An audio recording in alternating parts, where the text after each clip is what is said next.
Hello there and a very warm welcome to another edition of the program. I'm Victor Matthias. Now, the world over, the issue of violent extremism is a boiling issue. From battling ISIS and Al-Qaeda in the Middle East to Boko Haram in Nigeria to domestic terrorism and school shootings in the United States to radicalization in Europe, the global phenomenon has given rise to nations seeking measures to counter such narrative that is not limited to security moves. Today on the program, we will be finding ways this can be brought to an end, but let's first take a look at the trending topics in the cyberspace in the past week.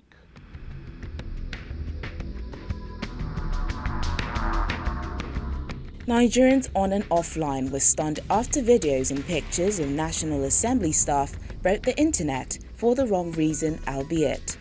The workers staged a protest at the legislative complex demanding for their salaries to be paid.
President Muhammadu Buhari finally laid to rest the rumor making the rounds that he is dead and a lookalike, Jubril from Sudan, has been the one in charge since the president's prolonged stay in a London hospital.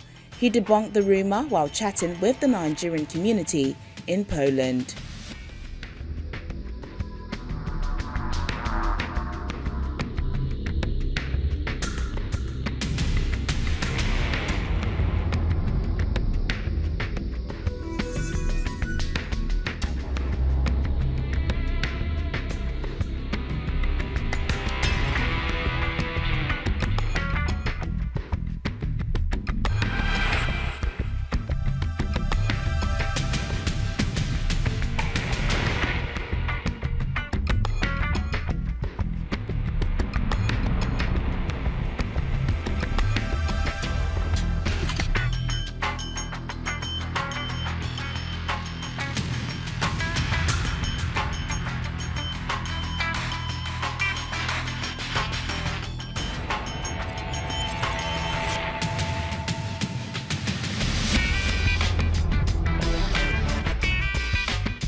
The Super Falcons retained their African crown after beating the Banyana of South Africa in a thrilling final to win their 9th African title.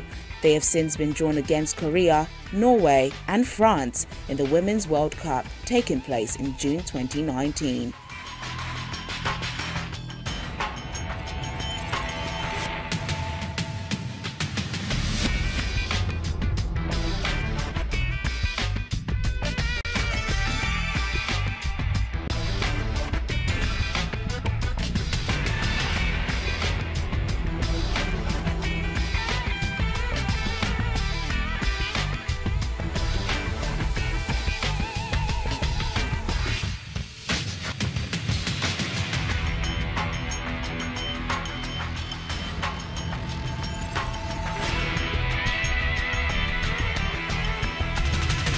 There you go. Those were the trends in the past week. But joining us to look at the topic of the day, we have Michael Demehin. He's an author as well as a criminologist, so to speak now.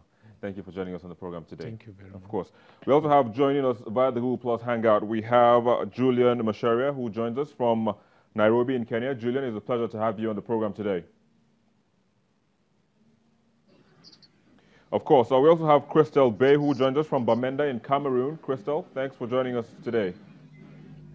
Thanks for having me. Of course. And Fahad Chandi joins us from Mombasa in Kenya. Fahad, it's a pleasure to have you. Thank you. It's a pleasure to have you too. Of course, and we have AB Uwagwe, who joins us from Lagos, Nigeria's commercial capital. AB, it's a pleasure to have you on the program as well. Same here, Victor. It's lovely being here. Exactly. So let me just come back to you, get us started. Let's begin with the federal government's Safe Corridor program, which is, designed to reintegrate repentant Boko Haram members, back into the society. What do you make of that program? Oh, well, it is a good program, but the program of rehabilitation is just a one-day program or a short-term program. It's a program that, the mind of the people that you are reintegrating into the system must have been reformed. Just mind must have been developed, because until their capacity is built to change in their thinking process, they will still go back. As a matter of fact, they are going to become problem within the system if they are not properly rehabilitated before they are integrated into the system. No problem. I'll come back to you just to get more of that. But Abi, let me get more on that, from you. This system, I mean, it's actually done, to counter violent extremism, which we've seen, with the Boko Haram insurgency in the northeast. But apart from this, he is saying that it's a good one, but at the same time, more needs to be done. What do you think?